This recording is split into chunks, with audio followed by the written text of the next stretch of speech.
자, 이 시간 우리 오늘 은혜 받으실 말씀은 출애굽기 40장 33절에서 34절까지의 말씀 우리 미미 집사님이 읽어주시겠습니다. 구름이 회막에 덮이고 여호와의 영광이 성막에 충만하매 모세가 회막에 들어갈 수 없었으니 이는 구름이 회막 위에 덮이고 여호와의 영광이 성막에 충만함이었으며. 아멘. 네, 오늘 이 말씀을 가지고 여호와의 영광이 충만한 교회라는 제목으로 말씀을 나눌 때에 은혜 받는 시간 되시기를 축복합니다.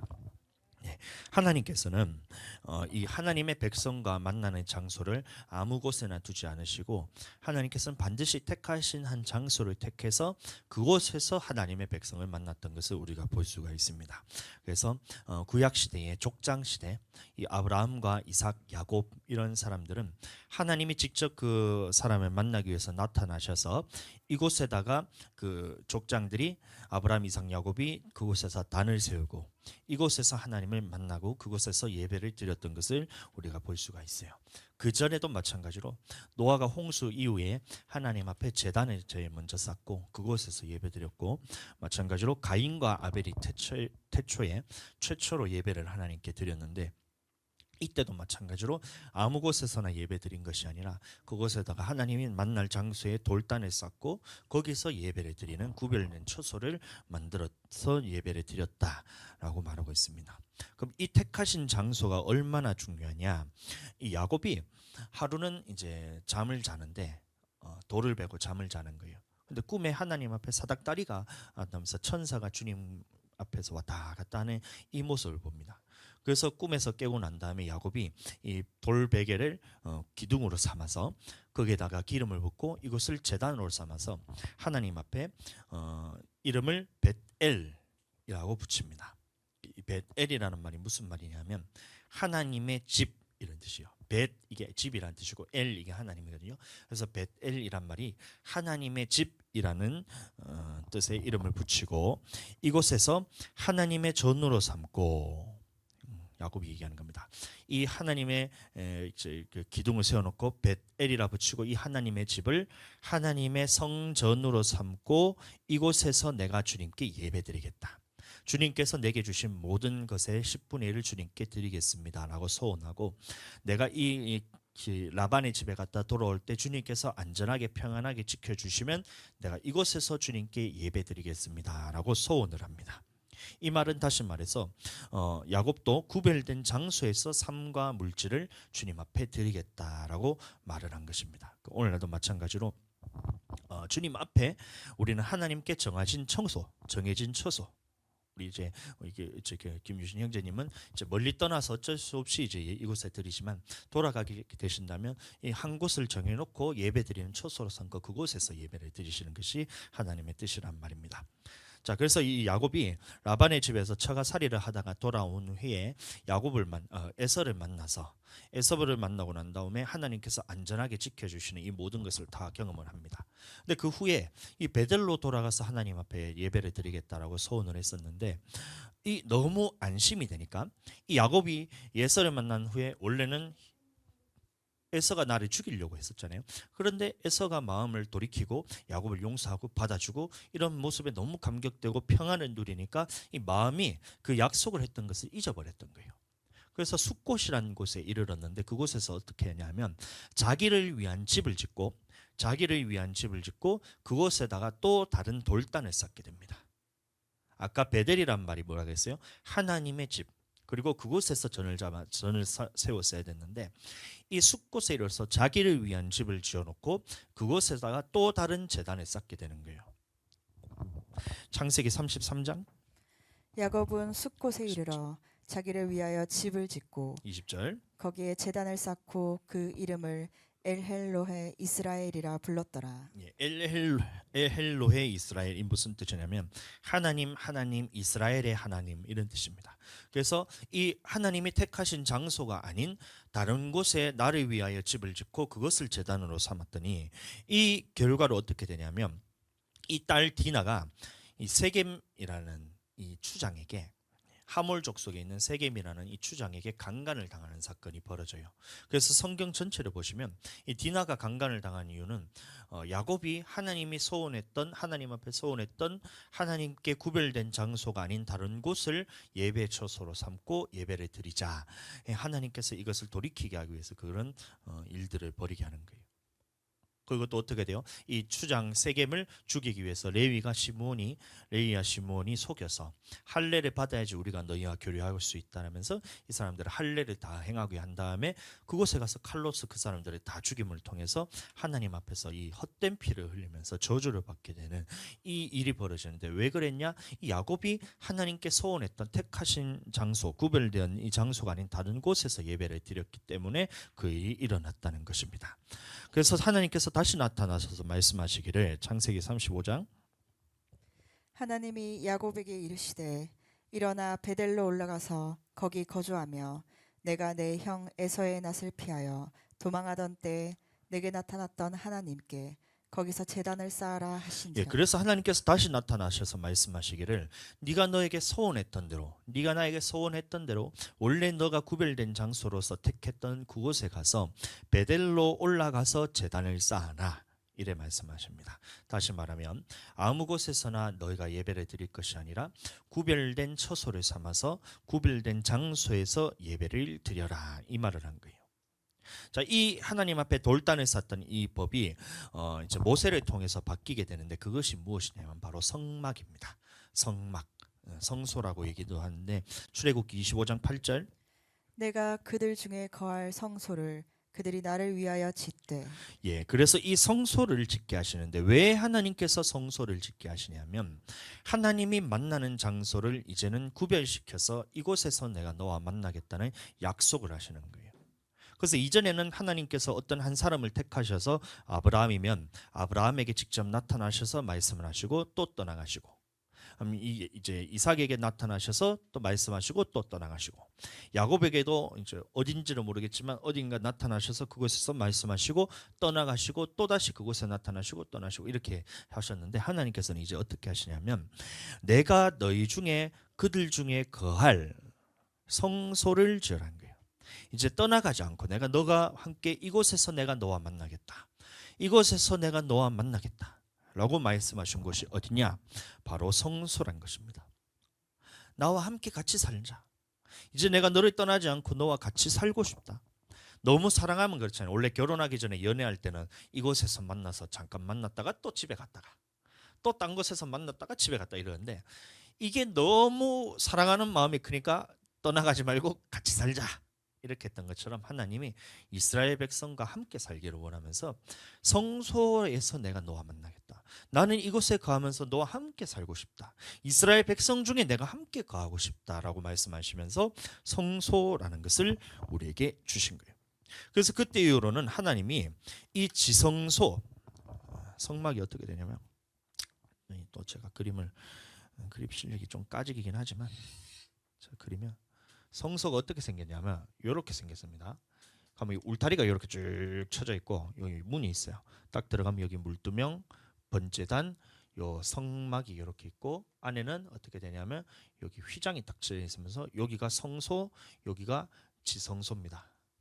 그럼 지성소 안에는 뭐가 있냐면 이 언약궤가 딱 있어서 천사 그룹 날개가 이렇게 있는데 요 뭔지 나중에 인터넷에 한번 찾아보세요. 그래서 하나님이 어디서 만나기로 하셨냐면 이곳 지성소 안에 있는 언약궤 날개 아래 속죄소라고 말하는데 속죄소에서 내가 너희와 만나겠다라고 말씀하시면서 이 장막 제도를 하나님께서 주시는 거예요.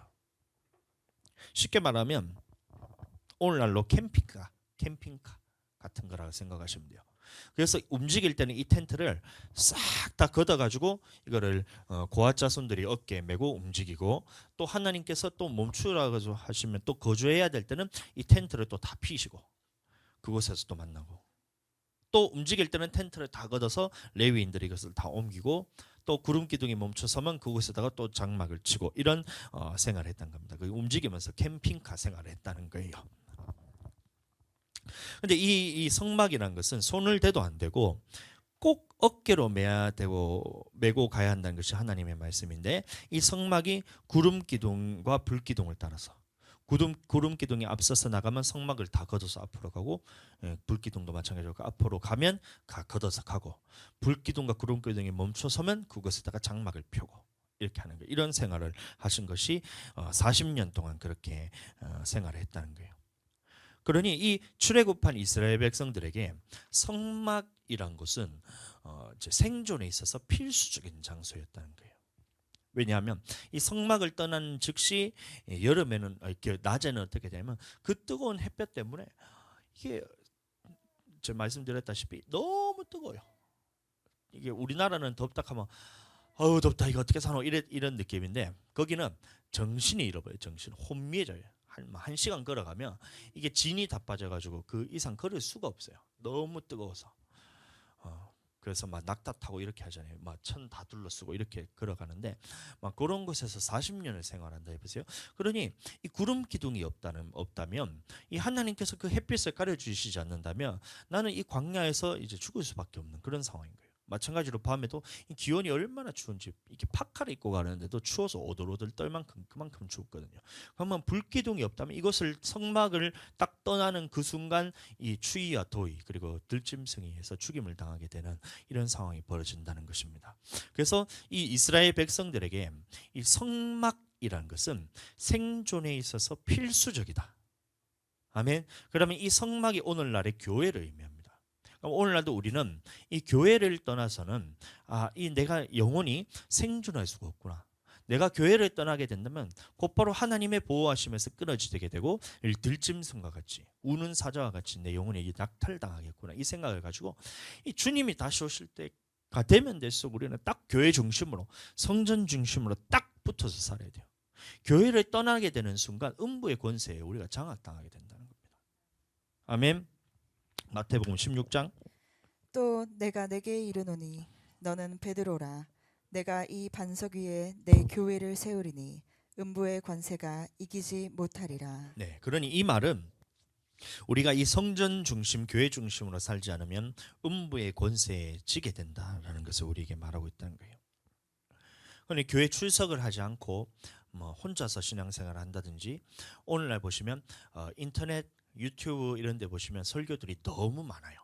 맞죠? 이 유튜브를 통해서 예배를 드린다. 이거는 실질적으로 우리가 말을 할 때는 예배라고 볼 수가 없어요. 왜 그러냐면 이 교회 중심으로 사는 것이 아니고 하나님의 택하신 장소에서 예배 드리는 것이 아니기 때문에, 온라인으로만 뭐 예를 들어서 집에서 그 교회에서 예배 드리는데 집에서 내가 신앙생활을 하기 위해서 유튜브 보는 거는 뭐 그런 거는 좀 이제 괜찮을 수 있는데, 집에서 나는 교회는 출석하지 않고 온라인으로만 내가 예배를 드린다라고 얘기하는 사람들은 그게 예배라 생각하는데 예배가 아닙니다. 이런 사람의 특징은 어떤 특징을 갖고 있냐면, 여러 목사님의 말들 중에서 실컷 듣고 난 다음에 선택을 누가 하냐면 자기가 선택을 해요. 하나님의 말씀은 그런 것이 아니거든요. 하나님의 말씀은 우리의 영과 혼과 관절과 골수까지도 찔러 쪼개기까지 하는 이 하나님의 말씀을 통해서 내 영혼에 있는 심령 깊은 곳까지도 주님께서 말씀하셔서 터치하셔서 이 영혼을 살리는, 이게 하나님 앞에서 예배인데, 유튜브로 예배드리면서 또 이제 요새는 이제 쇼츠 같은 걸로 해서 이제 한 30초, 1분 내외라는 이런 이제 설교가 있잖아요. 저희 교회도 올렸는데 제가 지금은 안 하고 있어요. 왜 그러냐면 이런 것들을 가지고 예배라고 생각하는 사람이 있을까 봐. 그래서 이런 것은 여러분들 은혜 받았다, 이런 것들을 통해서 막 심령의 찔림이 어디 있냔 말이에요. 보면서 은혜 받았다 하지만 실제로 나의 영혼을 심령까지 찔러 쪼개서 영혼이 변화시킬 만한 이런 힘이 없기 때문에, 저도 볼 때마다 은혜가 된다라고 생각하지만 이게 나의 있는 실질적인, 내 영혼이 있는 실질적인 문제와 내 영혼이 하나님 앞에 실질적으로 내가 돌아서야 되고 고쳐야 될 이런 부분까지는 심령까지 터치를 못하는 것을 제가 느끼거든요.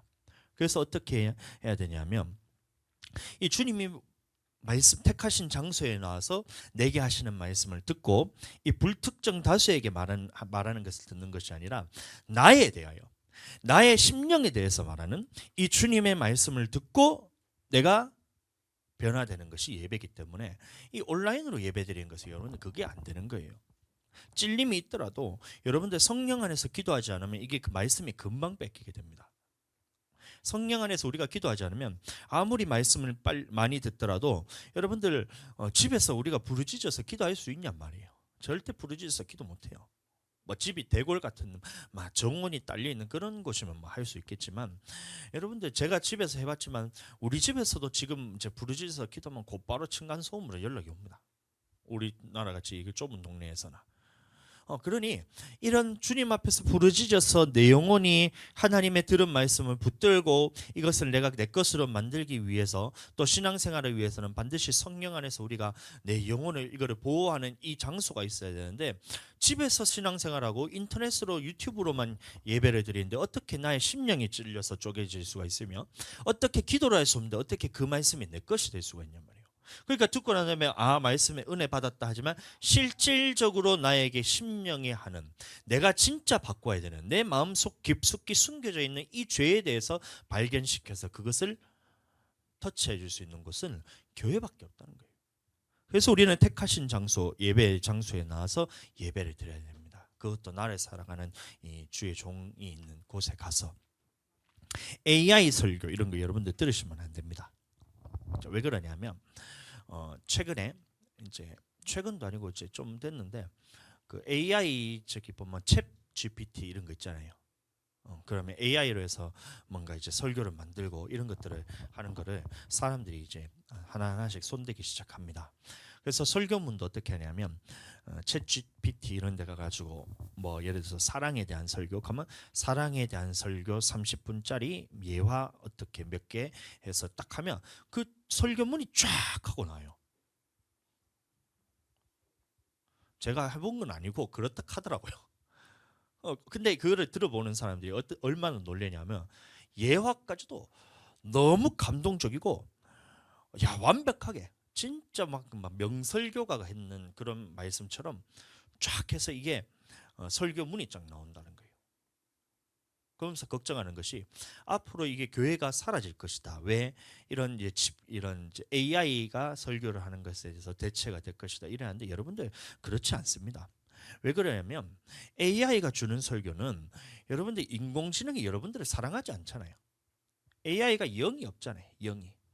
영이 없는데 어떻게 하나님의 말씀이라 할 수 있고 이 성령이 없는데 어떻게 이 사람의 심령을 터치할 수가 있냔 말이에요. 그 은혜는 되고 감동은 받았다고 생각과 마음은 여러분들 터치할 수가 있지만 그 속에 있는 우리의 심령 우리 속에 있는 영혼까지는 터치할 수 없기 때문에 절대 이것은 대체가 될 수 있는 게 아니에요.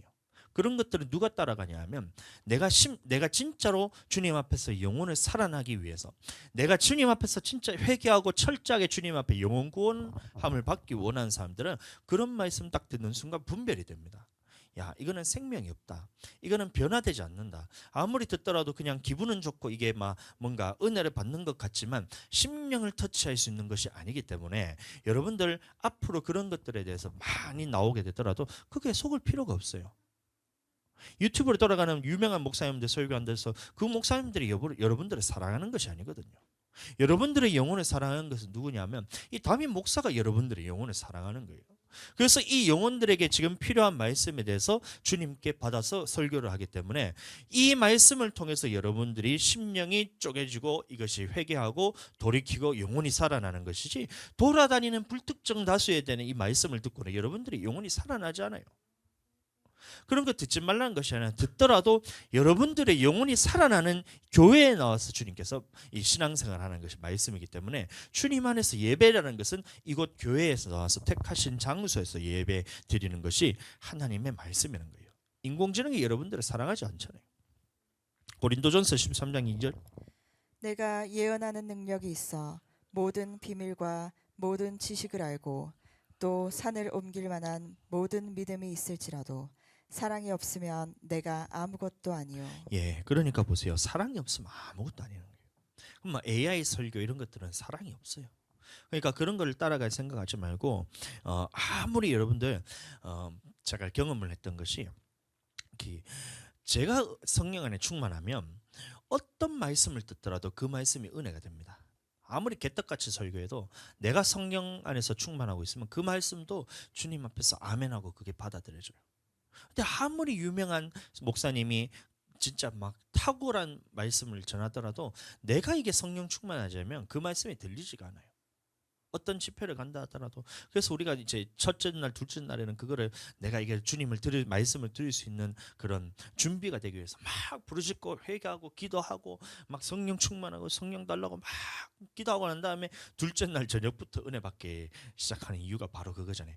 이 주님 앞에 내가 준비되면 어떤 말씀이라도 이게 하나님의 말씀으로 생명으로 들리는 것이지. 그러니 보세요. 그런 유명한 사람들 AI 설교 이런 거 따라갈 거 없이 주님이 하신 말씀은 내가 주님의 전에 나와서 나를 택하신 장소에 나와서 주님 앞에서 내가 이곳에서 예배드리겠다. 이 목사 담임 목사 여러분들을 사랑하는 마음으로 하는 이 말씀을 내가 듣고 영원히 살아나겠다. 이게 여러분들 예배라는 것이고, 그래서 주님께서 택하신 장소를 우리에게 주셔서 이곳 교회에서 하나님과 만나는다는 거예요. 혼자 신앙생활하고 싶은 사람들이 지어내는 그런 말에 여러분들 속으시면 안 됩니다. 유튜브 가지고 은혜 받았다 하는 것들, 그 사람들의 마음의 중심이 어떤 마음이 있냐면, 나는 이곳 교회에 나와서 찔리면서 내가 고침받는 것보다 혼자 신앙생활하면서 내가 듣고 싶은 말 듣겠다. 이게 바로 그 사람들의 마음의 중심에 있는 거예요. 그런 말에 속으시면 안 되고, 하나님이 택하신 장소에 나가서 내 심령 깊숙이 있는 이 숨어있는 죄를 발견해서 예수 피로서 날마다 씻어내고 성령 충만함으로써 기도로서 내가 이곳에서 부르짖어 내 영혼이 살아나고 마지막 때까지 내가 주님 앞에서 내가 택함 받은 백성으로서 주님이 택하신 장소에서 이곳에서 내가 너와 만나겠다는 하나님의 약속 붙들고 나와서 이곳에서 영혼 살아나는 것이 바로 하나님이 말씀하시는 예배관이라는 것입니다. 아멘. 예배를 들을 때 말씀을 듣고 판단하는 것은 마귀예요. 말씀을 듣고 아멘하는 것은 성령님이고. 아멘. 그렇게 되게 축복합니다. 자, 근데 이 성막이 언제 성전으로 바뀌게 되냐면 이 성전으로 바뀌게 되는 의미가 바뀐 것이 아니라 장소만 바뀌게 됩니다. 처음에는 돌단에서 하나님께서 만나서 그곳에서 예배드리다가 이게 장소가 어디로 바뀌냐면 성막이라는 것을 제도를 통해서 모세를 통해서 그때 이후로는 성막으로 장소가 바뀝니다. 그래서 광야 생활하는 동안에 40년 동안 해서 그곳에 만나고, 그다음에 이스라엘 백성이 가나안 땅에 거주할 때도 마찬가지로 성막에서 그곳에서 하나님을 만나시는 거예요. 그런데 이게 언제 바뀌게 되냐? 사무엘하 7장 1절에서 2절 말씀입니다. 여호와께서 주위의 모든 원수를 무찌르사 왕으로 궁에 평안히 살게 하신 때 왕이 선지자 나단에게 이르되 볼지어다 나는 백향목 궁에 살거늘 하나님의 궤는 휘장 가운데 있도다. 예, 다윗이 하루는 생각하기를 이 주변에 있는 모든 원수들을 다 물리치시고 이제 평안하게 살게 되는 그때에 내가 사는 곳을 봤더니 이 백향목 궁궐에 살고 있다는 거예요. 이 궁궐이 얼마나 크면 왕궁에서 이 도시 전체가 다 보이는 거예요. 궁궐이 얼마나 크면 우리 김해 여시내가 전체가 다 보이려고 하면 저기 천문대 쪽에 가면 김해 전체가 다 보입니다. 근데 그만한 궁궐이 있다는 거예요. 산 위에 지어서 막 크기는 그렇지 않겠지만 산 위에다 궁궐을 지었는데 이 궁궐에서 내려다보면 모든 도시가 다 보일 만큼 큰 이 성에 살고 있는데 하나님이 어디 사시나 보고 봤더니만 아직까지도 텐트에 살고 있던 거예요. 캠핑카 생활하고 있다는 겁니다. 나는 펜트하우스 살고 있는데 하나님은 캠핑카에 살고 있더라. 이런 게 보니까 이 다윗이 마음에 이게 말이 되냐는 거예요. 거꾸로 돼도 이게 안 되는데 이 말이 되냐? 그래서 다윗이 마음에 품기를 사무엘하 7장 5절 가서 내 종 다윗에게 말하기를 여호와께서 이와 같이 말씀하시되 내가 나를 위하여 내가 살 집을 건축하겠느냐. 예, 그래서 다윗이 생각하기를 주님을 위해서 내가 살 집을 건축해야 되겠다. 이 살 집이 뭐냐면 성전을 건축해야 되겠다는 이 마음을 다윗이 품었다는 것입니다. 그래도 의미는 같습니다. 성막이나 성전이나 의미는 무엇이냐?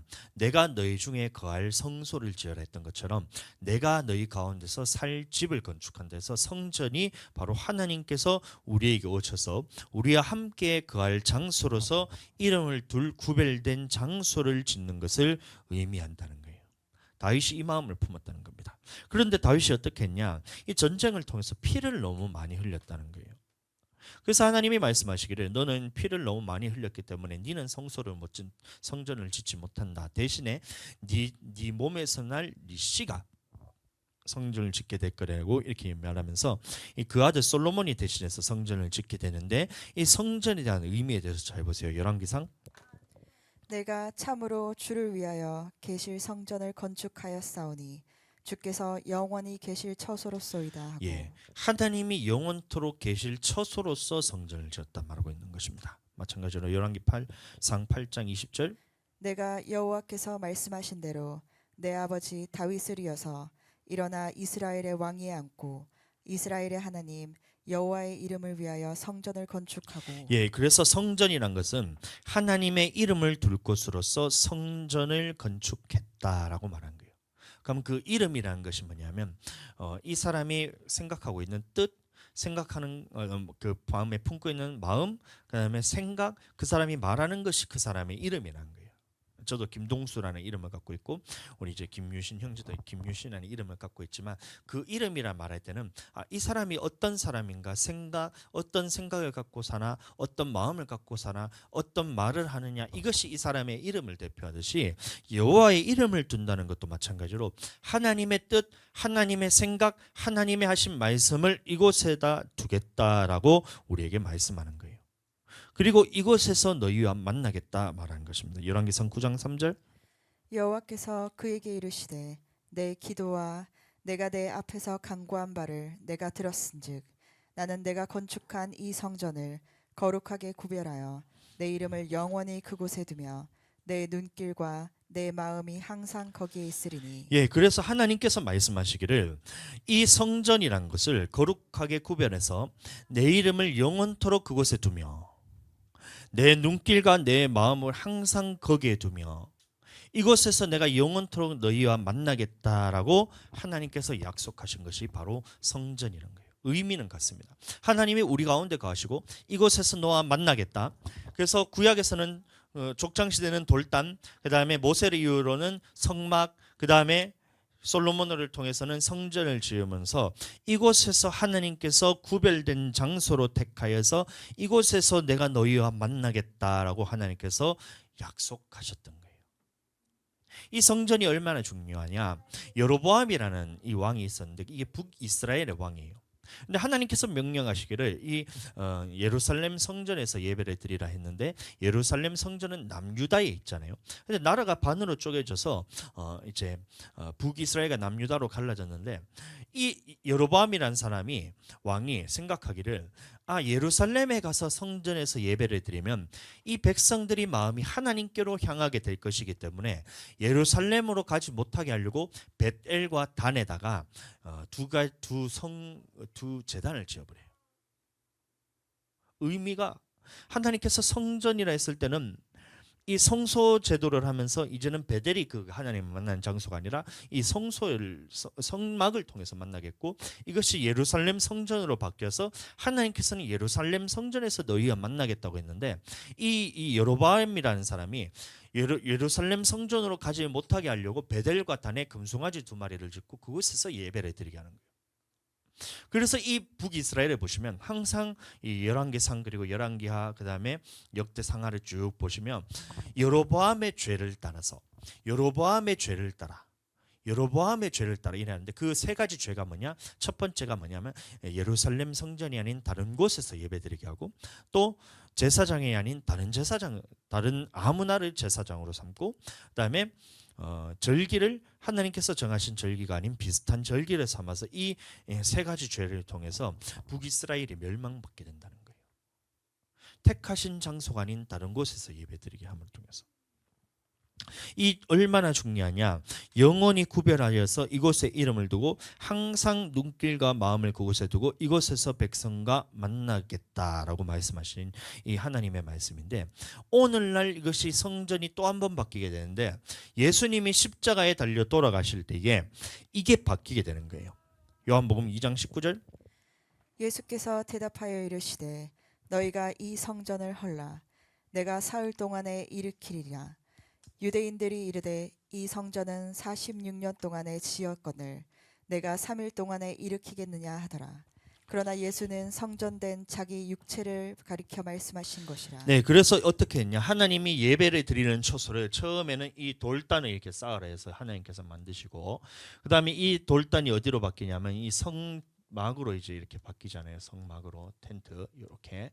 이게 또 성전으로 이제 하나님께서 만드셔서 이렇게 이제 성전을 이렇게 만드시고, 이것이 언제 또 바뀌냐면 예수님이 십자가에 달려 돌아가시면서 이 성전 제도를 없애시고 마지막으로 우리에게 주는 이 택하신 장소가 있는데 뭐라고 말하고 있냐면 성전된 자기 육체라고 말하고 있어요.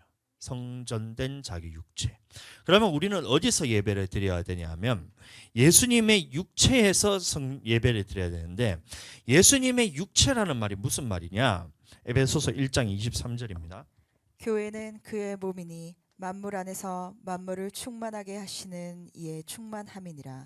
예, 그래서 그것이 뭐로 바뀌었냐면 교회로 바뀌었다는 거예요. 골로새서 1장 24절.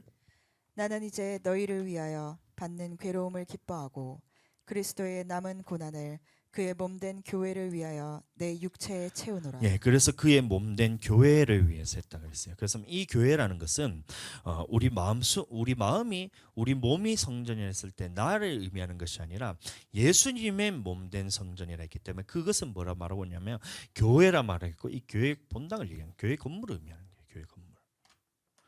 아멘. 그래서 예수님을 믿는 사람이라 하면 도대체 예수님을 믿는 어디에 모여야 된다는 말이에요. 그러니까 이 모여야 된 장소가 있다는 것이고, 그것을 하나님께서 예배드릴 처소로서 구별된 장소가 있다는 거예요. 여기 보세요. 구약에서 이 돌단을 쌓을 때도 하나님께서 아무 곳에서나 예배드리라 하지 말고 택하신 장소가 있었다는 것이고, 성막도 마찬가지로 아무 곳에서나 예배드린 것이 아니라 구별된 장소가 있다는 것이고, 성전도 아무 곳에서나 예배드리라는 것이 아닌 구별된 장소가 있다는 것이고, 오늘날도 마찬가지로 아무 곳에서나 예배드린 것이 아니라 구별된 장소에서 하나님께서 예배드리라는 것이 하나님의 말씀이라는 거예요.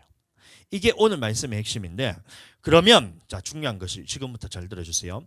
이 교회라는 택하신 장소에서 하나님을 만나게 되는데 우리는 하나님을 어떻게 만나게 되는 것일까요? 이게 오늘 말씀인 거예요. 택하신 장소가 있어요. 구약에서 하나님께서 한 번도 아무 곳에서나 만나지 않으시고 반드시 하나님이 택하신 장소를 정해서 구별된 장소에서 이스라엘 백성과 하나님의 백성과 만나는데, 오늘날도 예수 그리스도를 믿는 사람들이 구별된 장소에서 하나님을 만나게 되는데 이곳 교회가 하나님을 만나는 장소란 말이에요. 자, 그러면 우리가 이 교회에서 하나님을 어떻게 만날 수가 있을까요? 주님이 여기 나타나가지고 뿅 이렇게 해가지고 하나님 이래 만나나? 기도로서 만나나요? 말씀으로서 만나나요? 이 틀린 말은 아니에요. 기도를 통해 만나고 말씀을 통해서 하나님을 만나는데, 자, 그러면 제가 질문을 조금 바꿔서 한번 여러분들에게 해볼게요. 기도를 여러분들 왜 하세요? 기도를 주님, 목사님이 시켜서 기도하는 건지 이 기도를 여러분들 왜 하세요? 이건 거예요. 여러분들, 우리가 지금 예배 가운데 나와서 말씀을 듣잖아요. 여러분들 말씀을 왜 들으세요? 이건 거예요. 오늘 본문 말씀이 그 해답을 주고 있다는 것입니다. 하나님께서 이 명령하신 대로 이 모세가 성막을 다 지어요. 마지막으로 성막을 다 짓고 난 다음에 마지막으로 했던 것이 뭐냐? 이 텐트 안에다가, 이 성막 안에다가 언약궤를 가지고 가서 이 고앗 자손이 메고 가서 언약궤를 지성소에 딱 놓는 그 순간이 성막이 다 지어졌다는 겁니다. 다시, 자, 성막을 지을 때 울타리부터 쭉 치잖아요. 쭉 치고 물두멍 갖다 놓고, 그 다음에 번제단 갖다 놓고, 텐트 안에다 떡상도 갖다 놓고, 등잔도 갖다 놓고, 분향단도 갖다 놓고, 그 다음에 텐트도 치고, 그 다음에 지성소 안에다가 마침내 이 고앗 자손들이 어깨에다 메고 지성소에다가 언약궤를 딱 갖다 놓는 그 순간이 성소 전체가 완성되었다는 이 시점이란 거예요. 자, 그러면 그때 성막에서 어떤 일이 일어났는지를 한번 보겠습니다. 출애굽기 40장 34절. 구름이 회막에 덮이고 여호와의 영광이 성막에 충만하매. 자, 이 성막이 딱 다 지어지는 그 순간 어떤 일이 일어났냐? 구름이 회막 가운데로 확 덮이면서 여호와의 영광이 임재 가운데로 가득 차게 되는 거예요. 다시 하나님께서 성막을 지으라 하신 이유가 뭐였어요? 내가 그들 중에 거하기 위해서 성소를 지어라. 하나님께서 성전을 왜 지으라 했어요? 내가 영원토록 너희와 함께하기 위해서 그것을 성전을 지으라는 거예요. 내가 너희에게 거하기 위해서. 오늘날 마찬가지로 이 교회를 왜 하나님께서 세우셨냐면 하나님께서 우리 가운데 거하시기 위해서 이 교회를 세우라는 거예요. 그러면 교회 건물만 지어서 될 것이 아니라 이 교회를 세우고 난 다음에 이 안에 무엇이 차야 되냐면 여호와의 영광이 이 교회에 가득 차야 되는 거예요.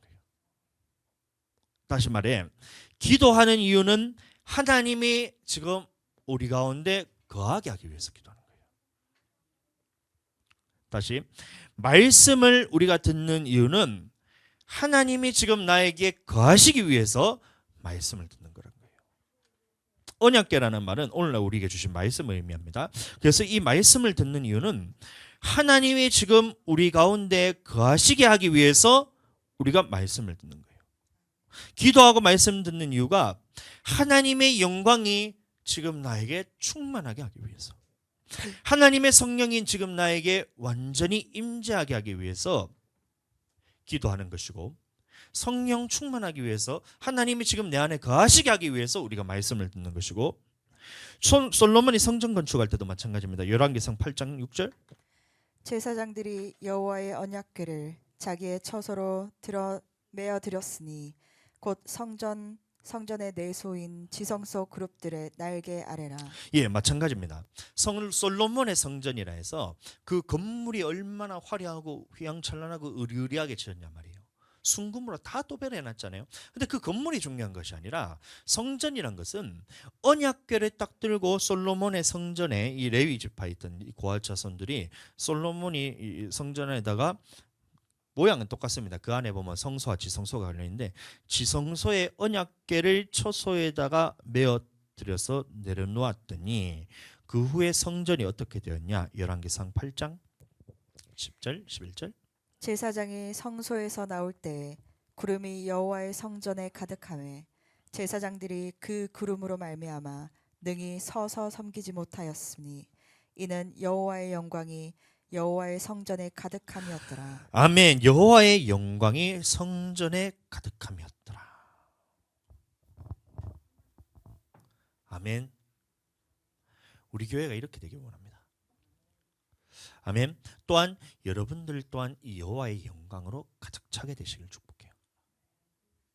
내 몸이 성전이라 할 때도 마찬가지예요. 내 안에 하나님의 영광이 가득 차야 돼요. 이 교회가 성전이라 할 때도 마찬가지로 하나님의 영광이 가득 차야 돼요. 기도를 왜 해야 되냐? 기도 자체가 목적이 되면 안 돼요. 여러분들 기도를 3시간 하니 5시간 하니 기도를 10시간 하니 그렇게 하는 것이 중요한 것이 아니라 이 기도를 하는 목적은 여호와께서 지극히 높은 하나님께서 지금 나에게 거하게 하기 위해서 기도를 하는 거예요. 아멘. 기도 왜 하세요? 여러분들 토요일 날 목사님이 나오라 해가지고 목사님이 기도 시켜서 한다. 목적이 그게 아니라고요. 이 기도를 통해서 하나님께서 지금 내게 거하게 하기 위해서, 하나님께서 지금 영광이 내게 가득 차게 하기 위해서 기도하는 거예요. 말씀 듣는 것도 마찬가지입니다. 여러분들 말씀 왜 들으세요? 목사님이 금요일 날 나오라 해가지고 말씀, 목사님이 주일 날 나오라 해서 말씀, 하나님께서 예배 드리라 하니까 내가 말씀 아니란 거예요. 왜 말씀을 듣냐? 말씀 듣는 자체가 목적이 되는 것이 아니라 이 말씀을 통해서 언약궤가 마침내 지성소 안에 딱 위치했을 때, 안치되었을 때 하나님의 영광이 가득 찼던 거예요. 하나님의 말씀을 듣는 이유가 하나님의 영광이 가득 차게 하기 위해서 말씀을 듣는 것이고, 우리 또한 말씀을 듣는 이유가 왜 말씀을 듣냐? 이것을 통해서 물론 심령이 쪼개지고 회개하고 돌이키고 영혼이 살아나기 위해서 그것도 있지만 그건 궁극적인 목적이고, 그렇게 하는 방법이 뭐냐? 여호와의 영광이 내게 임하게 하기 위해서. 우리가 왜 말씀드려요? 여호와의 영광이 내게 가득하기 위해서. 아멘. 말씀이 내 마음 깊숙이 자리 잡을 때에 여호와의 영광이 내게 임하는 거예요. 주님의 임재가 임재하시는 거예요. 임재가 영어 뭐예요? presence. presence. 이제 원어민 발음으로 한번 읽어주세요. 하나 둘. 마이크 대고 읽어주세요. 우리 이제 선생님이 영어 학원 원장 선생님이세요. 이제 탁월한 이제 원어민 발음으로 한번 읽어주세요. presence. presence. 들으셨죠? 이게 원어민 발음입니다. 저는 콩글리시고 이 presence라는 이 여주님의 임재하심을 위해서 우리가 기도하는 거예요. 우리가 신앙생활을 왜 하는 거예요? 그 거룩하신 하나님이, 저 하늘나라 계신 천국에 계신 하나님이 지금 나와 만나기 위해서, 하나님이 그 지극히 높은 곳에서만 계시지 않고 지금 너희 가운데 거하시기 위해서 하나님께서 이곳 성전을 구별하셨다는 거예요. 그래서 이곳에 기도할 때 주님이 너와 임하시고 너와 만나시고, 이곳에서 말씀을 통해서 선포될 때에 주님이 너에게 임하시고 영광으로 가득 차게 하시고, 이곳에서 우리가 예배드릴 때에 하나님의 임재를 통하여 성령 충만함을 통하여 내 영혼이 주님과 하나가 되고, 그 높으신 하나님이 지금 나와 함께 하시기 위해서 우리가 이 모든 것들 하는 거예요. 기도, 여러분들 답을 딱 정해야 돼요. 여러분들 기도 왜 하세요 하면, 아까 처음에 우리 기도 왜 하세요 하면 이러면 안 돼요. 이제 기도 왜 하세요? 하나님의 영광이 내게 임하게 하기 위해서. 아멘. 여러분들 말씀 왜 들으세요? 하나님의 영광이 내게 임하게 하기 위해서. 여러분들 신앙생활 왜 하세요? 예배 왜 드리세요? 하나님의 영광이 지금 내게 임하셔서 내가 하나님의 영광으로 가득 차야 돼요. 성령 충만 같은 말입니다. 성령께서 내게 충만하게 역사하셔서 내게 임하셨을 때, 완전히 성령이 장악되기 위해서, 그 하나님이 지금 나에게 장악하셔서 충만함으로써 살아가기 위해서 우리가 하는 거예요. 다시, 기도 왜 하는 거예요? 한번 다 같이 한번 따라해 보겠습니다. 기도 왜 하는 거예요? 아멘. 말씀 왜 듣는 거예요? 우리가 신앙생활 왜 하는 거예요? 아멘. 교회를 지으신 목적도 그거란 거예요. 하나님의 영광이 임하는 교회. 우리는 예배, 형식적인 예배 드리시고 종교생활하는 예배로 드리시면 안 됩니다.